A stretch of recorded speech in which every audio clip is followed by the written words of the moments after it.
Okay, everybody, this is it. The final part of DSP versus the Internet, episode 63. I'm going to be honest with you, stacking up to be one of my favorite episodes we've ever done. The great variety, inspirational stories, good stuff. Let's continue. Yesterday was May the 4th, so I think we actually have a Star Wars video. However, what I'm being told is that basically, like, the first minute has the official Star Wars theme. So I should skip by it. I think this is about the making of Star Wars. So let's see. Look at some of the technical choices Lucas made from scene to scene. May the 4th on May the 5th. For his galaxy far, far away, George Lucas was intent on creating detailed alien worlds. A Herculean task for a budget of $11 million, which was large in comparison to most science fiction films at the time. Yeah. But much smaller than most blockbusters. I find your lack of faith disturbing. Lucas and cinematographer Gilbert Taylor didn't want to compromise on image quality, so they used a collection of Panavision cameras and an Arri 35-2C along with Panavision C-series lenses. So what did that Let's do? look at what groundbreaking wizardry these cameras captured. Oh, look. Beginning with practical effects. Right. Tons of practical effects in that movie. Lucas assembled a super team to create practical on-set effects cheaply that could still dazzle the audience. Luke's land speeder, for example, is pulled off almost completely using practical tricks. For some Look at shots, that. the vehicle was placed on a crane arm so that it could move while also appearing to be levitating. Wow. For other scenes, a small car was placed within the model. This decision prompted the modeling team to redesign the land speeder from a flying saucer to something lower to the ground.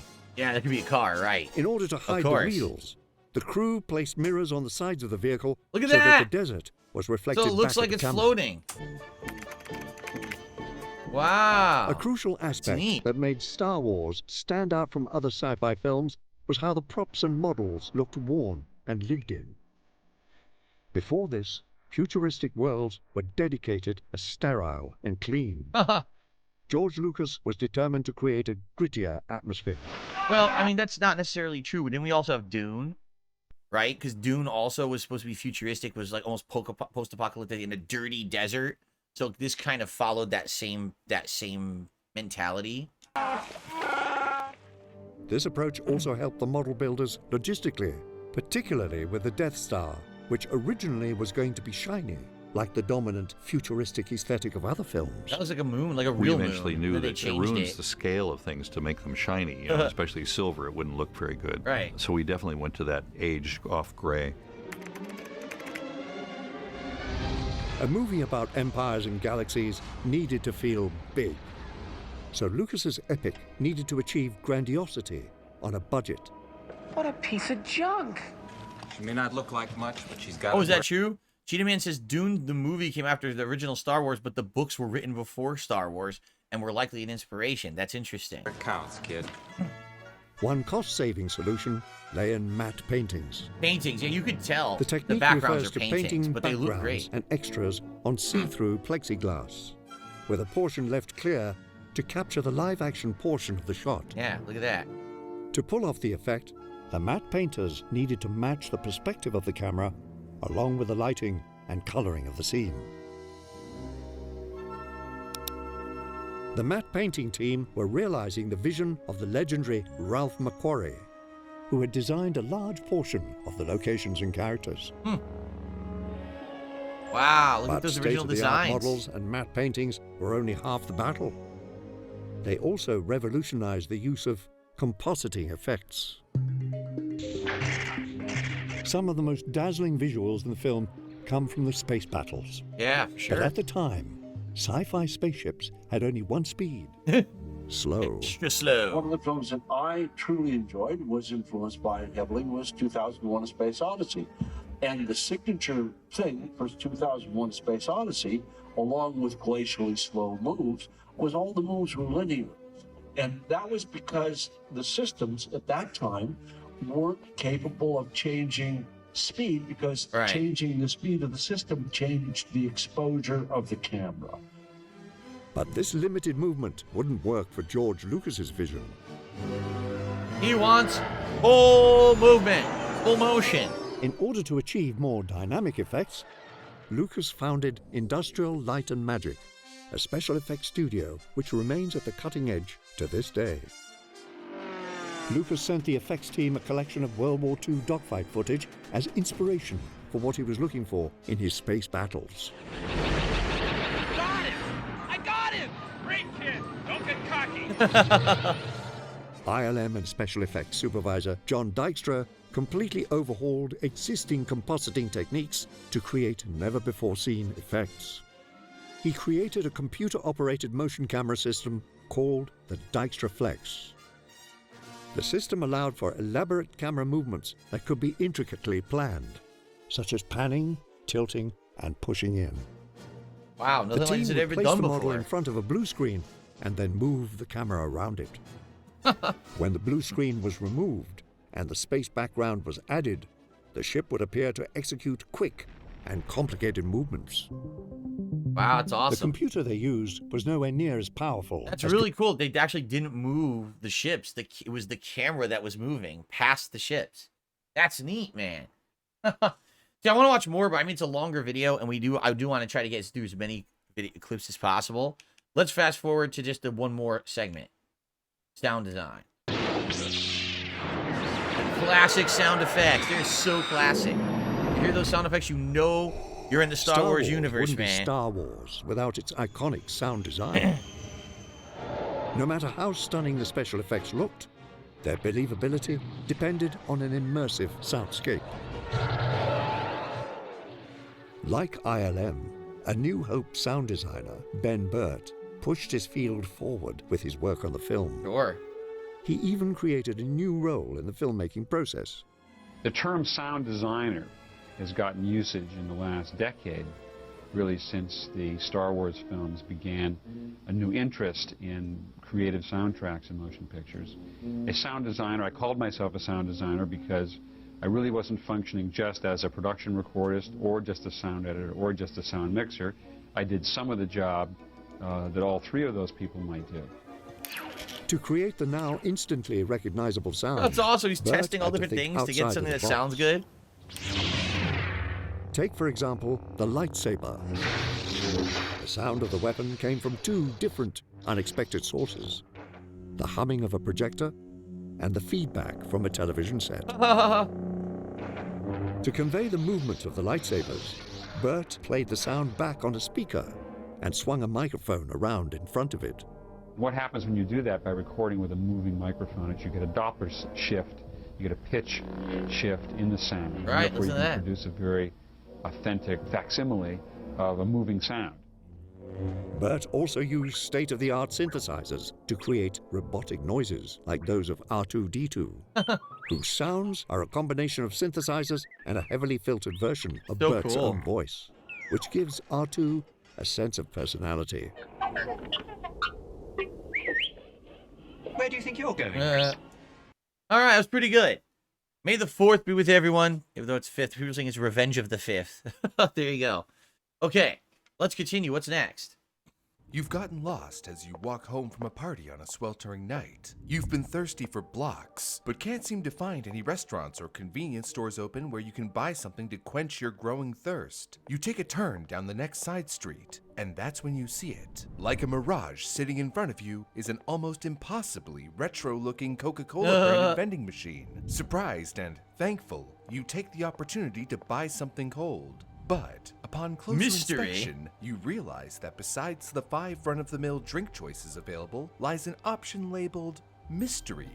You're hesitant, but at the same time, terribly curious. And besides, what's the worst that could happen? So, you take a chance and press the button, and sure enough, you're rewarded with something strange and wonderful.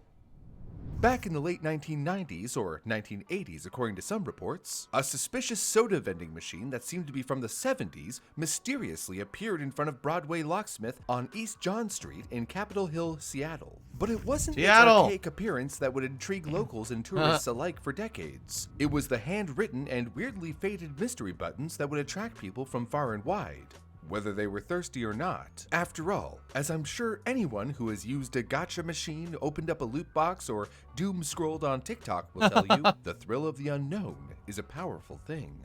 The mystery choice became so popular that what started out as only one mystery button, among other options like Coca-Cola, Mountain Dew, and 7-Up, soon blossomed into every single option being mystery replaced buttons. with a mystery label. But these mystery buttons didn't just produce a randomly chosen familiar soft drink. No, as of 2002, buyers had the chance to get their hands on strange, often unheard of drinks like bacon-flavored Coke and long-forgotten discontinued drinks like Sierra Mist, Crystal Pepsi, Hubba Bubba Bubblegum Soda, Sprite Soda, Whiteout Mountain Dew, Black Cherry Frescas, and Sun-Kissed Cherry Limeade. Like, some of those sound great, and some of them are But made it disgusting. even weirder was that some reported getting drinks only available in other countries, such as Russia or Japan. But the drinks it dispensed wasn't the only enigma. The machine itself was shrouded in mystery for a number of reasons. For starters, it seems to have just simply appeared with no one being able to pinpoint the exact day or even year that it made its home in front of that locksmith shop. Second, not a single person knew who owned the machine or how they managed to keep it always full of strange beverages without ever being caught in the act. In March 2014, A haunted Vice wrote soda an article machine? titled "Seattle Has a Haunted Soda Machine." In it, the author attempted to question the general manager of the locksmith, Mickey, if he had truly never seen anyone tend to the machine. He replied that they'd honestly never seen anyone open it. He must come in the middle of the night on a weekend or something. Or, as the Vice author hypothesized, could be a restless, undead spirit able to transcend laws of space-time in order to supply an endless assortment of carbonated drinks. Whoever the owners were, they must have gotten wind of the growing fascination, because in August... Yes, they did get rid of Sierra Mist, sadly. Sierra Mist was pretty good. It was like a competitor to Sprite, and they did get rid of it. I used to drink it all the time. I thought it was good.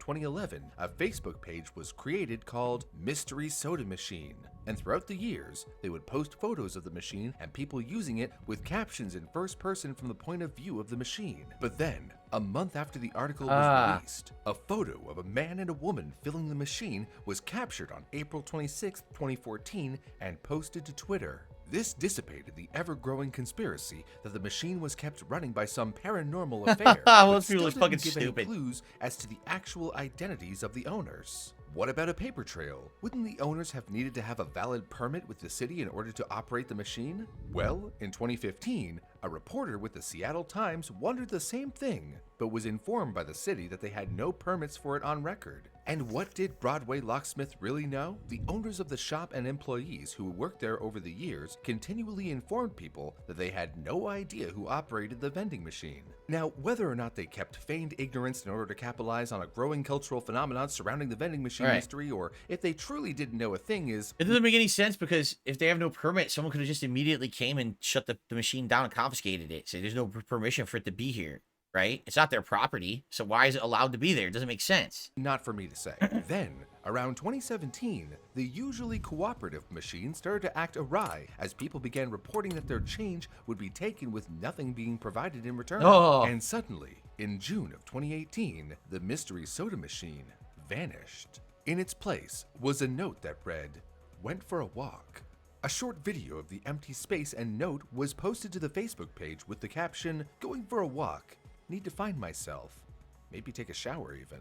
And what followed was several photos posted to the page's 35,000 followers of the machine in front of different Seattle landmarks and photoshopped into interesting settings. A final post on January 29th, 2022 was captioned, "Doctor said he can probably fix me," along with a photo of a very dirty and graffitied mystery soda machine strapped to a dolly cart. Then it was said that it was put in a new location on 8th Avenue Northeast Shoreline, Washington, though this machine was merely a replica, as it bore too many differences. That's definitely to the not original. it. It's completely And a few different. months later, in December, the machine in that location disappeared too. Since then, no one has seen or heard from the mystery vending machine in any form ever again. And to this day, with only the Facebook posts and a faceless refill photo to go on, the case of the mystery soda machine has never been fully solved. At least, not to the wider public. But, just like the drinks it dispensed, maybe some things are better left a mystery. It's a silly story. Probably people who were just, they probably had permission from those business owners to do it. And so they would do it every once in a while. You know, they would try to sneak away around when no one was there to fill it and stuff. They realized it was getting like popularity on the internet or whatever. That's a neat little story. Nothing too crazy. Nothing too supernatural about it. Well, Hearing enemy music in an RPG. Okay. well, Time to carry on, I guess. Adventure awaits. Huzzah! Here we go. I wonder what technology they used to make these videos. Uh-oh. What was that? Who goes there? You wretched fiend! You shall meet my blade!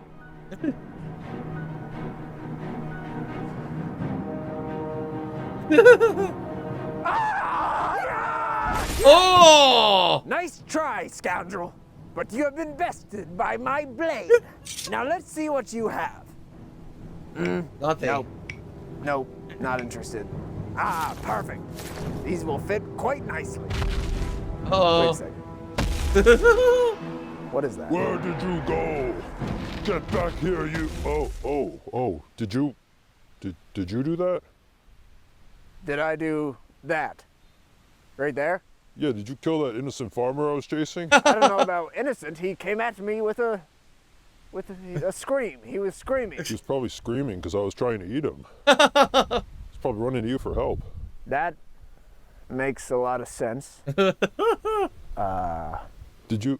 Are those his gloves? Yeah, he's wearing his gloves. That's right. Say, what is that above your head? Oh, this? That's my health bar. Oh my god. Health bar. Yeah, all of us enemies have one. Every enemy has one of those. Yep. So suppose something didn't have a health bar. Probably not an enemy then, no. Not an enemy. Nope. Okay. What about the gang of bandits I dispensed of? If they didn't have a health bar, they were probably just travelers. What about the savage dog I snuck up on and killed? Probably just a family pet. Wow. Okay. Fuck. Okay. Well, are you gonna fight me? I'm really not interested. I kind of lost my appetite. Okay. I'm sorry. Hey, don't apologize to me. Apologize to him. Should probably tell his family. Our new game. What's funny about this, he was going to eat him anyway, so the guy was going to die. That was good.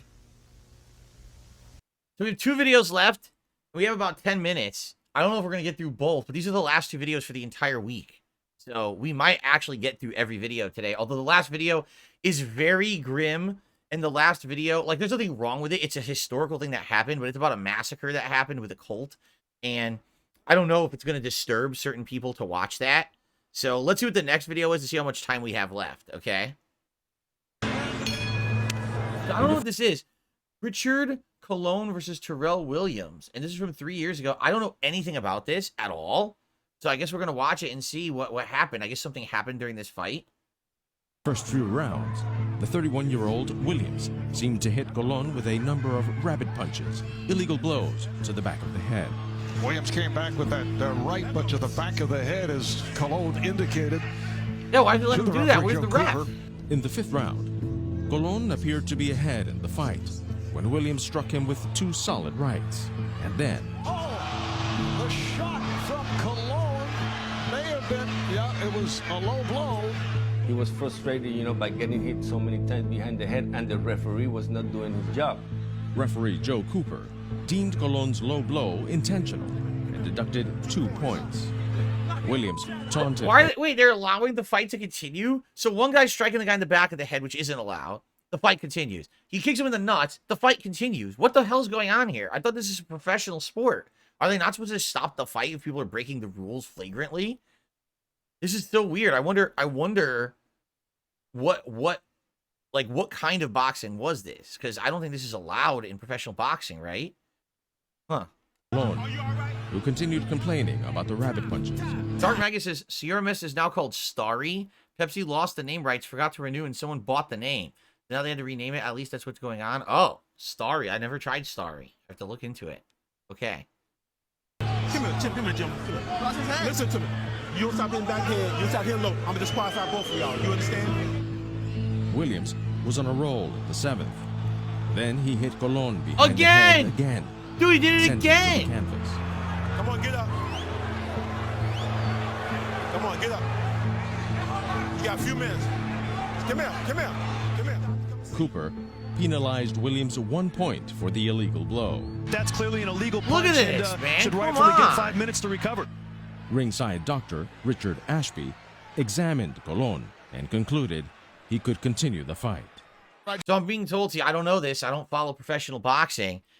Sometimes there's a 3 strikes rule. If you do 3 things, that fight ends because you did it 3 times. And Daphne says it's not allowed, but they won't end your fight. You lose points for the round. That's just so dumb. Oh, I didn't know that either. Mango Pim says they didn't even stop the fight when Tyson bit off Holyfield's ear. Oh my God. Yo, boxing's fucked up. If someone's blatantly breaking the rules, just fucking end the fight. Disqualify the motherfucker. That's stupid, dude. Just talked to Dr. Richard Ashby. He told me that Colon said he was dizzy and was hurting in the back of his head, Oh, but God, he felt he's he fucked. could go on. The doctor concurs. He says he's just waiting for him to shake it off and resume action. Oh my God, dude. In the No. ninth, Williams knocked Colon down twice. After the round, Colon's cornermen unlaced his gloves. They said they thought the bout had just ended. Colon was disqualified. He's walking towards the locker room, one hand around his mother. His legs are becoming really shaky, and which I thought was So he had odd. brain damage from being punched in the back of the head, which is not allowed. Spanish, Papi, ¿cómo tú estás? And he answered in English, Mommy, I'm dizzy, I cannot see. Then in the locker room, Mom tried to put him, sit him down in the chair that was there, and he started sliding down, started vomiting. I remember him collapsing in his own throw up, and then at that point, he was trying to hold on to consciousness. Daddy said, please, Prichard, don't go, don't go. Jeez. Unconscious, Colon was rushed by ambulance to the hospital. Emergency surgery removed a large brain hemorrhage, relieving pressure on the skull. Wow. But the damage was irreversible. Oh my God. It's a nightmare.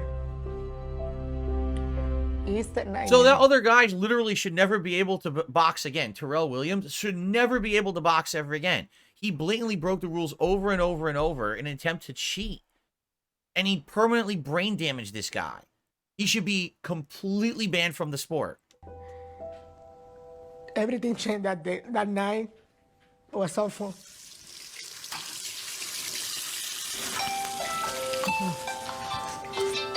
Oh.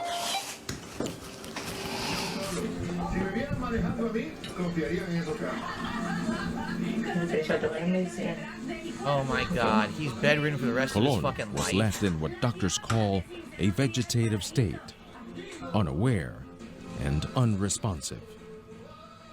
The doctors don't give us hope. They say that he's got a mark, and the CT scan shows like a black spot that is too large for him to recuperate. Colon, now 24, breathes on his own. That is the extent of his independence. Oh my God. I cannot leave my son alone because when he coughs, I need to suction him also.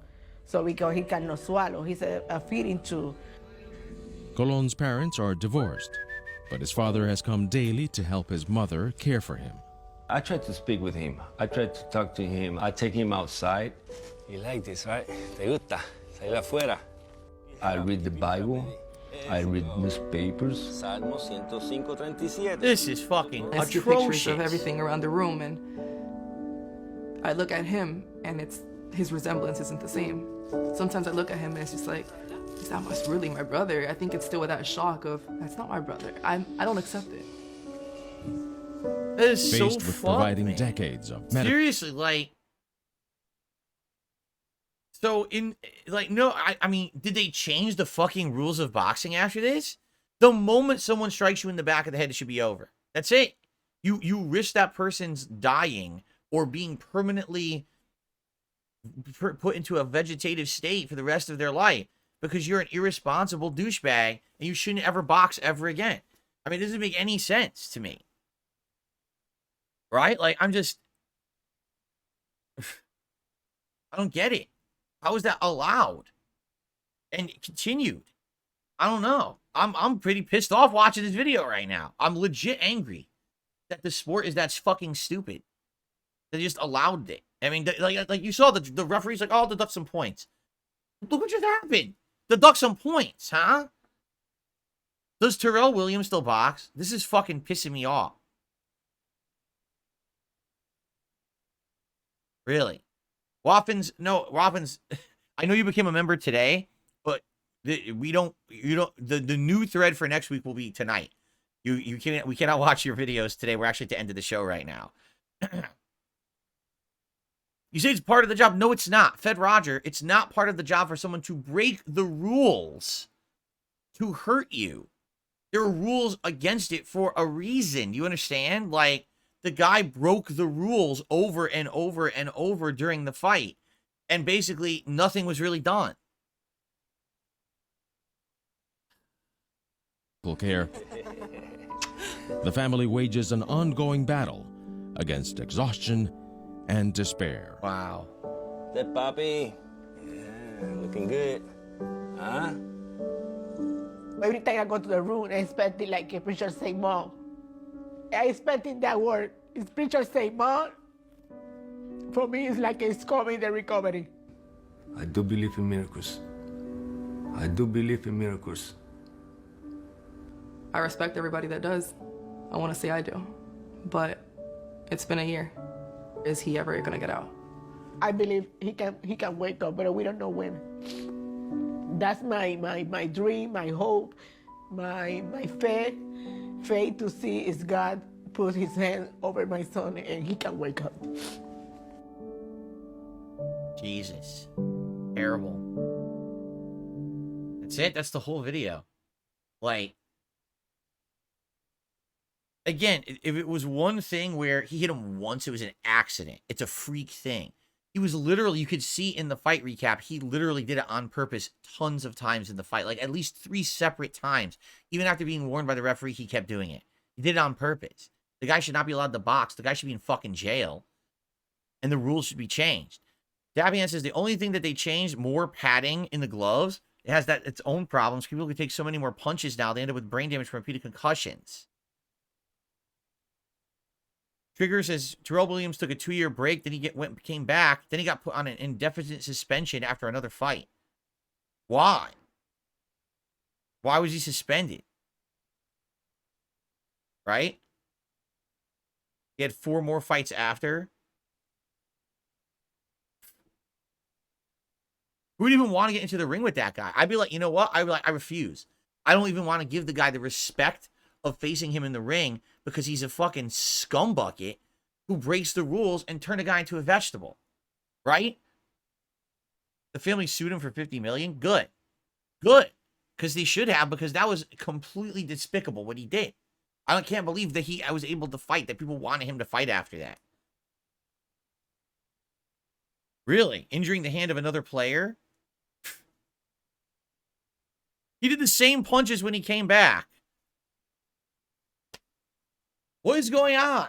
Dude, I seriously never want to watch boxing ever. Like, I have zero, after this, this is the only real boxing thing I've ever seen. I have, like, zero desire to ever see boxing ever in my life, ever. I never want to watch it. Because that's despicable. Right? That's absolutely, absolutely despicable what just happened, what I just witnessed. All right, guys. Well, I wish we could have ended on a higher note, but I don't think that the final video about the Jonestown Massacre is going to do that for us. So I think we should call it here. Okay? And I want to say thank you to everyone who supported the channel today. Thank you to everyone who is a member and submits these clips. I mean, what a wide variety of clips we had this week, and I really enjoyed them.